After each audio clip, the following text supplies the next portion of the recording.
La Fédération des OPA de producteurs de la filière EVA de Côte d'Ivoire a un nouveau président. Son nom, Michel Dibi Koblavi, vice-président sortant. Il a été porté à la tête de l'organisation lors d'une assemblée générale tenue vendredi à Abidjan. Élu pour 3 ans non renouvelable, il succède à ce poste Jules Dali. Revivons ensemble l'image du film de cette journée élective des EVA culteurs avec Issa Badini et Tima Traoré.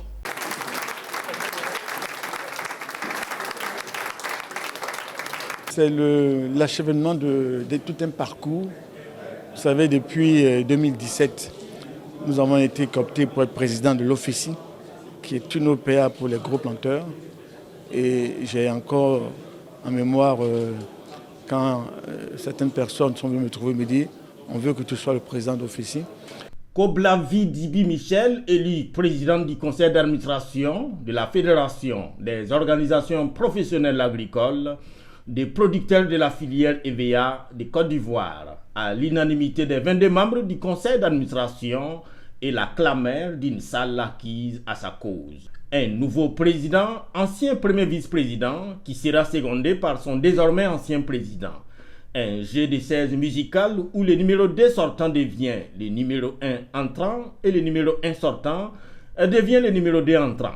C'est possible en politique, c'est aussi possible dans les organisations professionnelles et la FPHCI vient de le démontrer. Conformément à nos statuts, conformément aux tests qui nous régissent, c'est ce que nous avons fait. Donc je suis satisfait d'avoir fait ce que les producteurs voulaient, c'est-à-dire respecter les tests que nous avons donnés nous-mêmes, que nous sommes donnés nous-mêmes.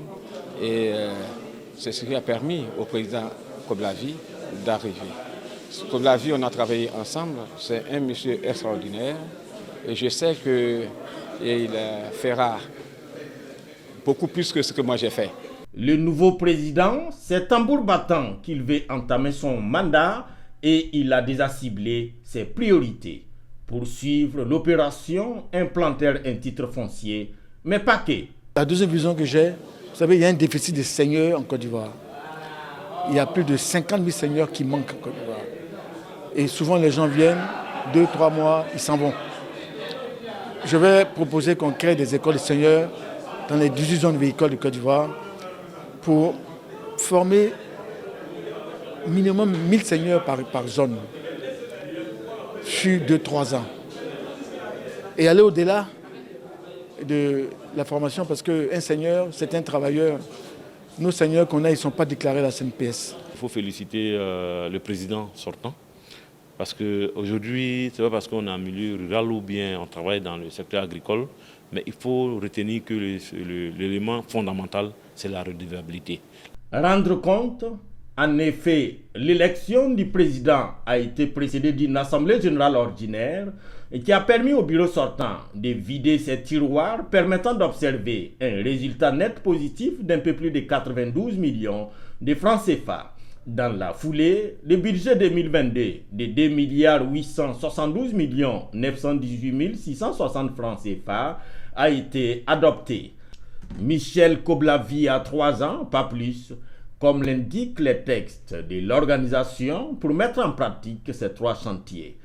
Quant à Jules Dali, nouveau premier vice-président, il a été chargé par l'Assemblée générale de briguer le poste de président du conseil d'administration de l'APROMAC, la grande fêtière des éveillateurs de Côte d'Ivoire.